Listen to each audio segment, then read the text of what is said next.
Welcome to Hearts and Stripes, your one-stop shop for all things military marriage. I hope our discussions and interviews equip you with the tools to start or grow a beautiful marriage as we address the benefits and challenges of MILF marriage. I believe life's most precious moments are worth celebrating, so I'll help you design your marriage blueprint in alignment with your core values. Thank you for joining us, and remember to rate, subscribe, and review. Let's do this. Hello. I know what you are thinking. It is not the 1st or the 15th. So what is going on? Yep, don't adjust your iTunes or Spotify or your Anchor, whatever platform you are listening to us on. It is Hearts and Stripes, and we are here all week long bringing you different stories. That's right. We kicked it off with our storytelling with Christy DeWitt, and now we're going to continue on. We actually had a unique opportunity. If any of you are following, the Armed Forces Insurance has an amazing awards program for military spouses. These spouses are advocating for different platforms. And because this week we will have the next round of voting, I thought it would be an amazing opportunity to hear the stories of the top spouses that are in the runnings for this amazing platform for advocacy. So, if you did not know, the Armed Forces Insurance Military Spouse of the Year Awards, we're going to kick it off with AJ. It is such a pleasure and an honor to be nominated amongst some of these powerhouse spouses, and I'm super excited to share their stories right here on this platform. So without further ado, we'll jump into everything with AJ as she shares her story. I know you are in for a treat. I love her heart, love her spirit. Listen up.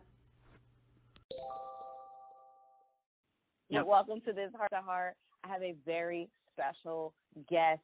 I'm excited. She is now a member of my girl gang, my inner circle, and she is such a beautiful spirit. I'm super excited to have her here to speak to you, to your hearts.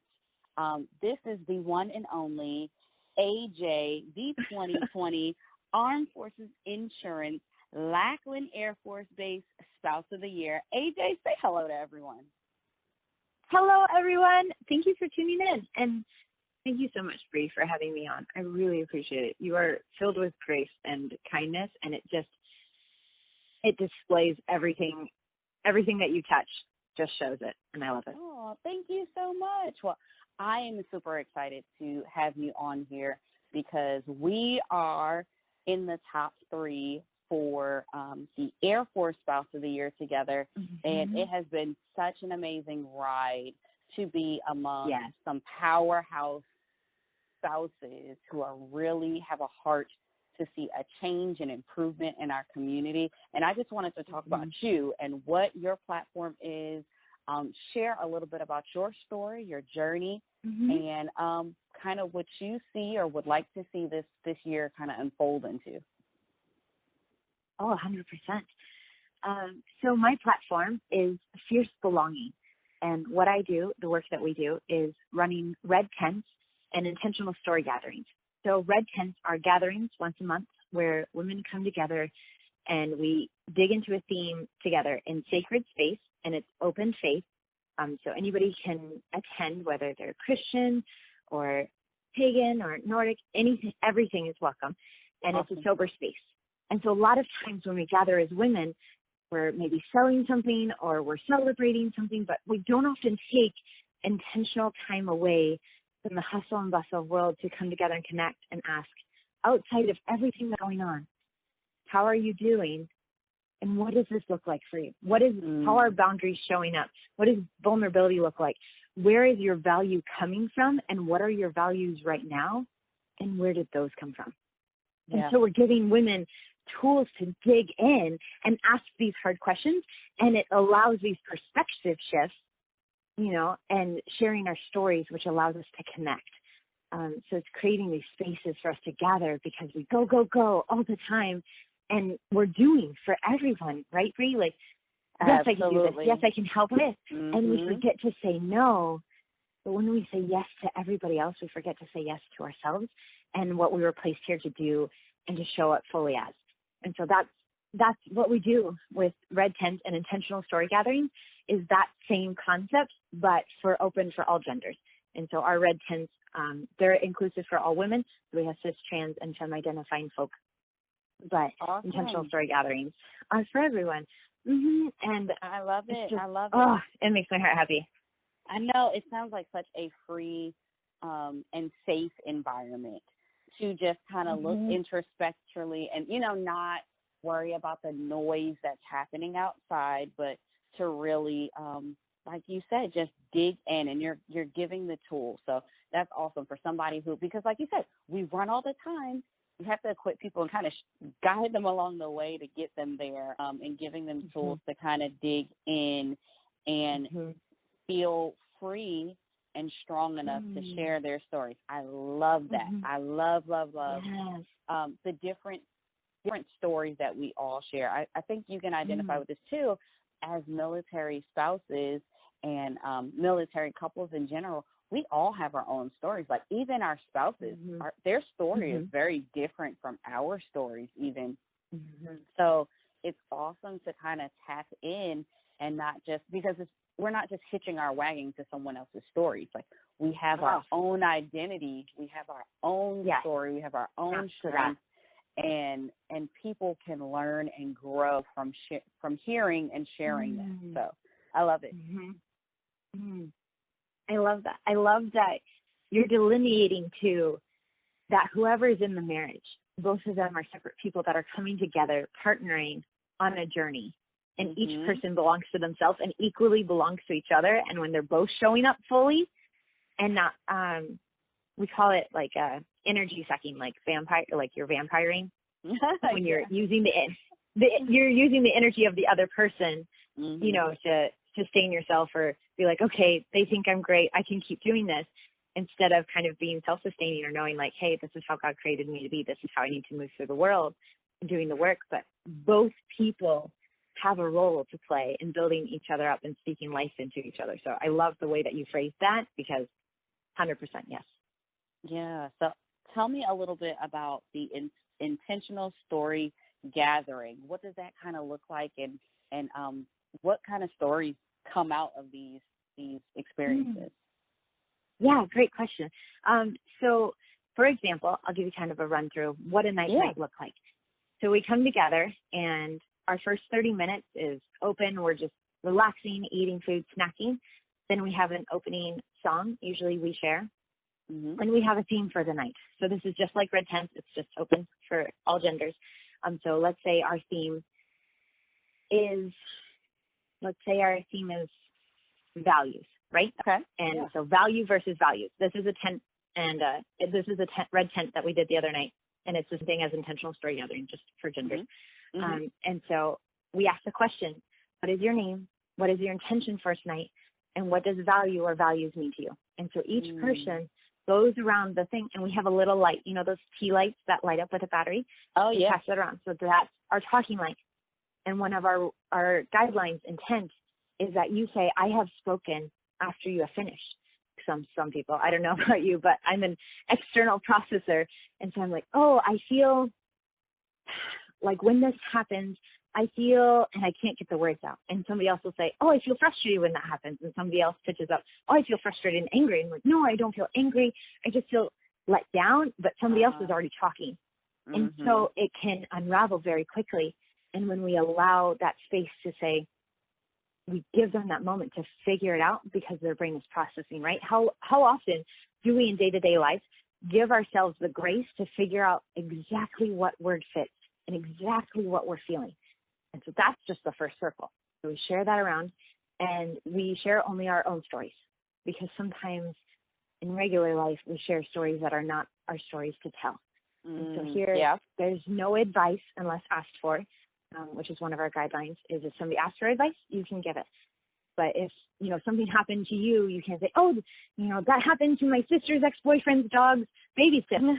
No, this is not the time to share that. We're holding space. And sometimes we don't want to be fixed. We just want to be heard.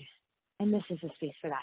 So we have our first circle. All that happened already in our first circle. Everybody sharing their background and their perspectives on value and values.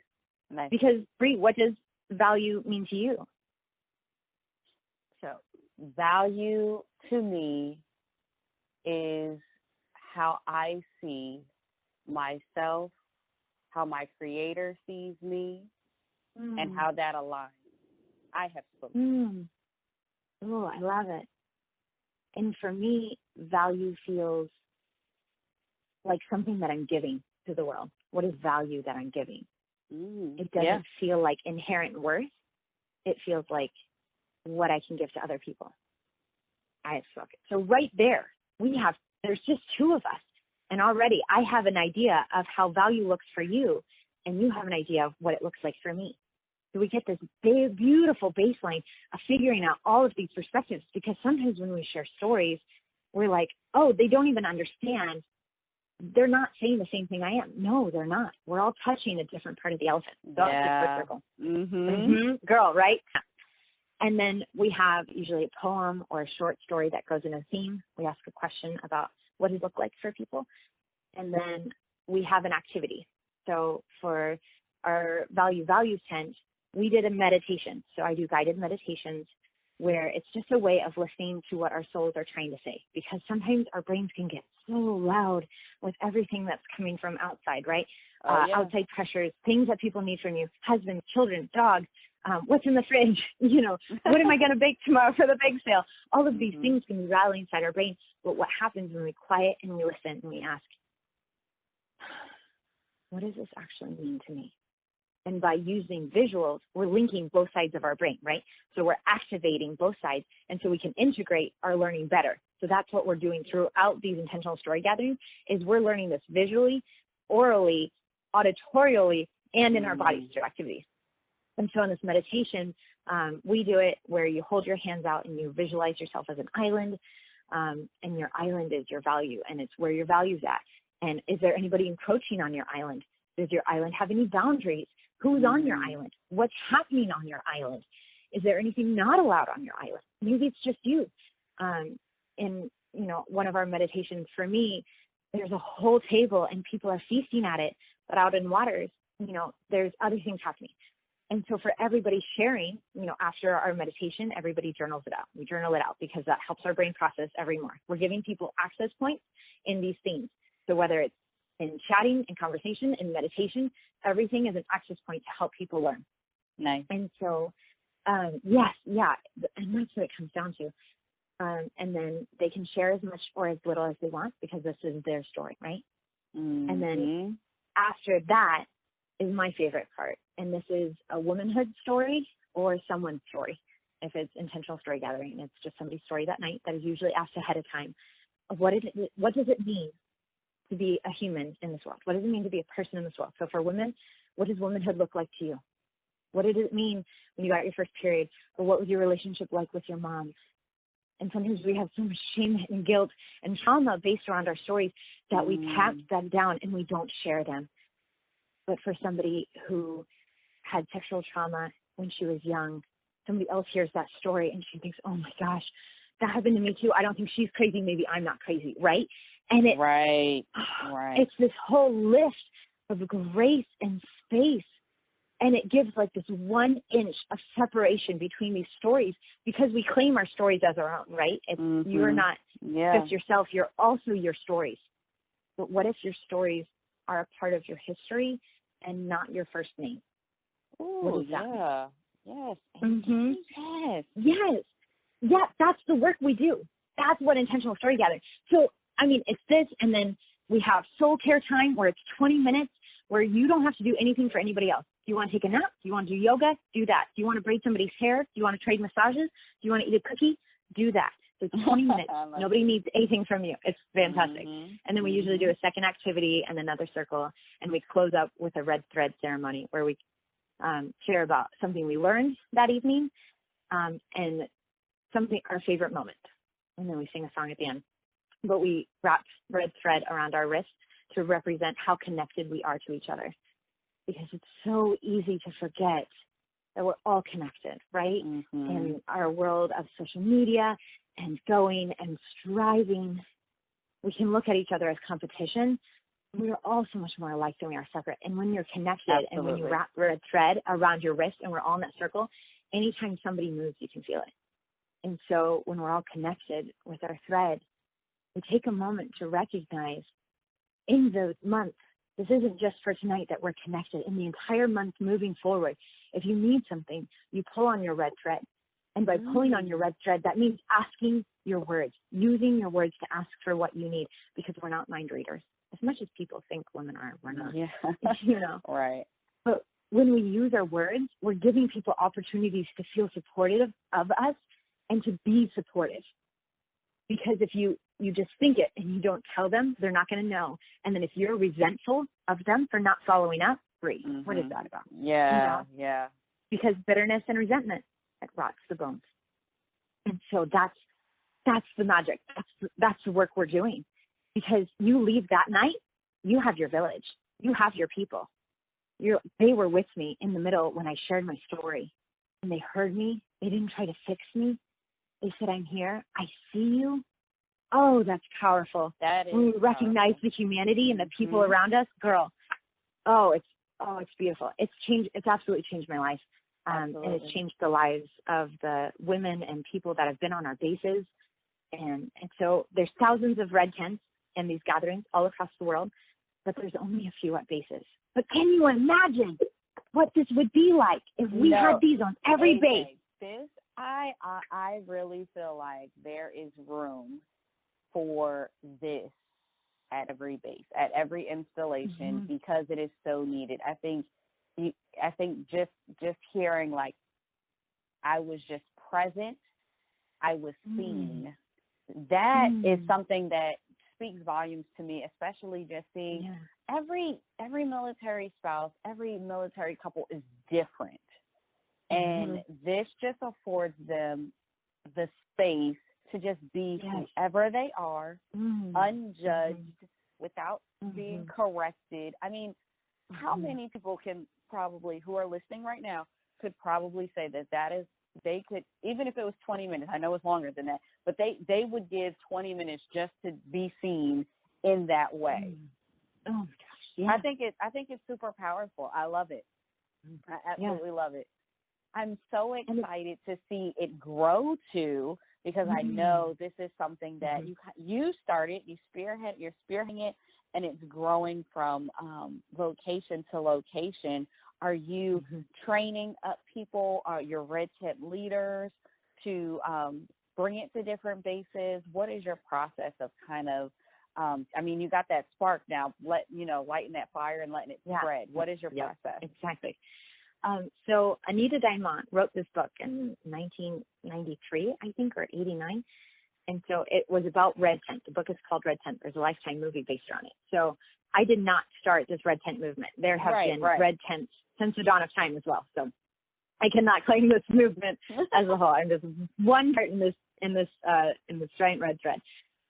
Yeah, I'm actually working on a book right now, which would create resources for people to create their own red tents. And I write new moon gatherings for the agenda, and they send those out every month. So they're like mini red tents. So if you can't get to a red tent or there's not one around you, you can have a mini one by yourself.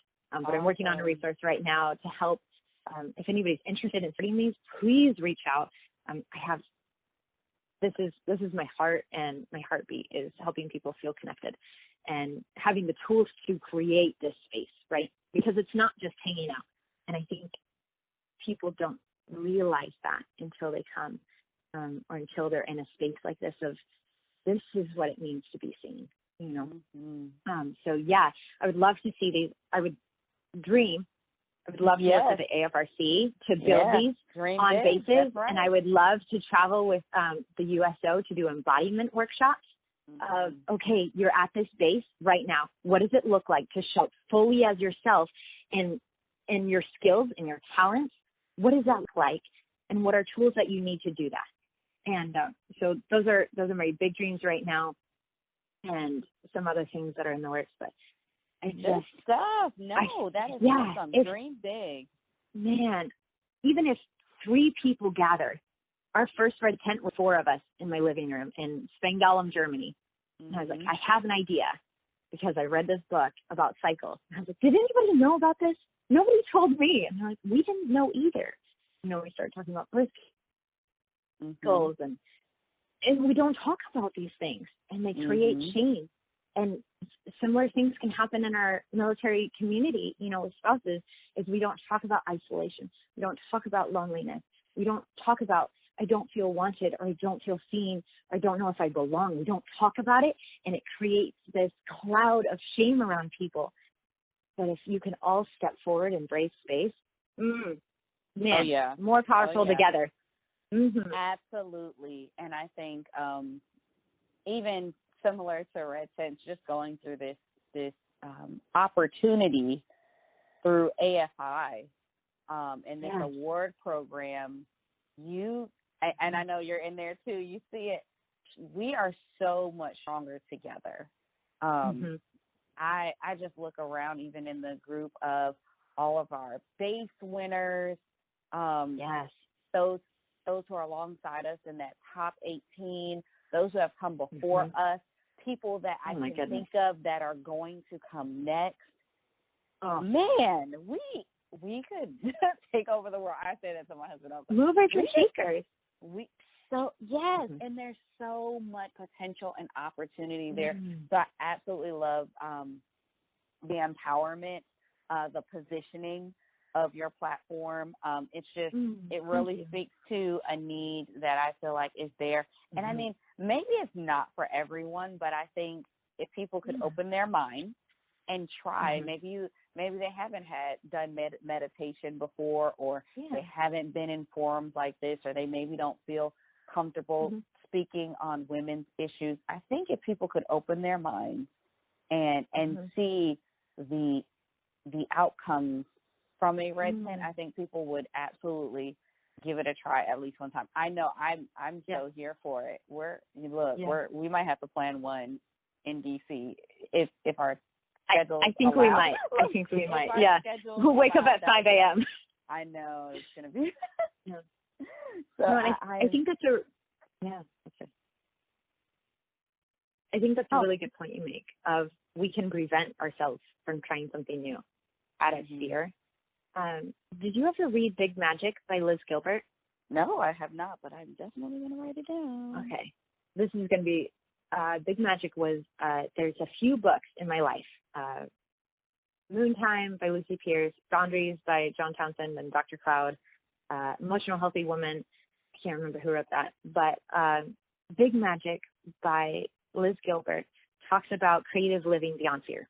And so she talks about this, and this will just be a minute, I swear, but this is such a game changer.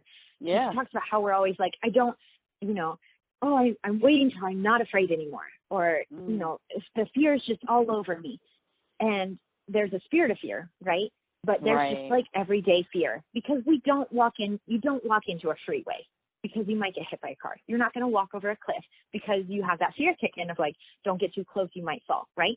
So fear is also there to protect us and to say, hey, last time you stepped out like this and you showed up in a big way, you got burnt. Fear is trying to protect us. And so she says, we make a creative journey, right? You make an agreement with inspiration, like you have an idea and you act on it. Like the events that you put on, Bree, yes. So you have the idea and then you act on it, right? And fear is still there of like, will this work? Will this turn out? The first time I did a retreat, oh, girl, yeah. Let me tell you, fear's there. Right. But she says, don't let fear drive, right? Think of it as you're in a road trip. Fear's not allowed to drive. Fear can't bring the snacks. Fear can't touch the radio. Fear is sitting in the back seat. Fear's going to be along there being like, by the way, you're kind of close to the railing. There's a car coming up. Hey, we have to take a turn. I just don't want you to forget. But when we're aware and we say, hey, I know you're actually worried about us not having enough funding, but here's my plan. Hey, I know you're worried that this is going to be a mess, but if it's a mess, we'll figure out what works and we'll fix it for next time. Yeah. If we look at fear as opportunities to address what we're nervous about, we can let fear be in the back seat instead of driving. And so that's what I would say to anybody, whether you're thinking about joining the spouses club or an event on base or coming to an event like Mill Spouse Fest. There's so many things that we can stop ourselves with. Am I going to belong? Am I going to be wanted? Is it going to be too much? And we can work ourselves up, right? Put fear in the back seat. She Absolutely. does not get to drive. She's crazy. She's a crazy driver. She's a Florida driver. We can't have her driving. She's a Florida driver. No offense to all Florida man driver, I should say. You know. There you go. Yeah. But yeah, I mean, wow, even applying that to your marriage, I know oftentimes as spouses, we can be fearful of feeling like we're giving up our authority or our way or our direction, having our say in things. And I think if you allow fear to drive in your military marriage, oftentimes you will get driven off that road. And I absolutely look at our mil spouse journey as opportunity. And if you don't have that fear in check, you will miss out on so many different opportunities. Calling every base a bad base, you're missing out on the opportunity because you're letting fear and what someone else maybe told you. You're letting their narrative become your narrative. That's not the case. That's not preach, the case. Preach. I absolutely love this correlation here of, getting fear in check. So I am absolutely going to link the book in the show notes so people can check that out. And absolutely just share with us, how can people connect with you or connect with the Red Tent? Are you on, give them your social media or however you would like to get people to connect with you? Yeah, thank you. You can find me on Facebook and Instagram. I have 2 pages. Mermaid Harmony is my mermaid performance page because I perform as a professional mermaid. And then Enjoy Production. So IN space Joy, Joy, and then production. So that's where I do a lot of my Red Tent and my overall business things. You can also find me at AJ Smit, AJSMIT.com. And I have my newsletter there that you can sign up. And I would love for you to join. I have a Facebook group, Embodied in Joy. So Embodied in Joy. And I send out ideas and ways that you can start Red Tents and just little things to think about throughout the day of what does this look like and how is this? And sometimes I post meditations on there as well. But thank you so much for having me on, Bree. This was a wonderful conversation. It was awesome. It's always a pleasure. I can say, please connect with AJ. Everybody needs a dose of AJ in their life, whether it's getting connected with her newsletter or following her on social media platforms. She is such a light in this community, and I'm so excited to have you elevated via this Armed Forces Insurance program. I love that you're in the top 3 with me. I'm super excited. We will be rooting for one another along the way, and I'm so excited to watch just your platform grow, because this is only the beginning for the work that you're doing. So that's right. That is absolutely right. So I'm super pumped up. I'm super excited for everything. Thank you so much for being here and sharing this heart to heart with us.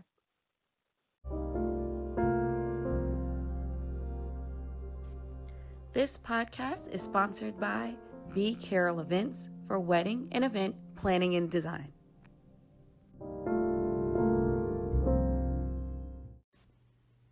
See, what did I tell you? AJ is simply amazing. I absolutely love her and what she stands for. It's just beautiful how she uses red tints to tell stories. And even through her Enjoy production, she's just awesome. Definitely check everyone out at msoy.afi.org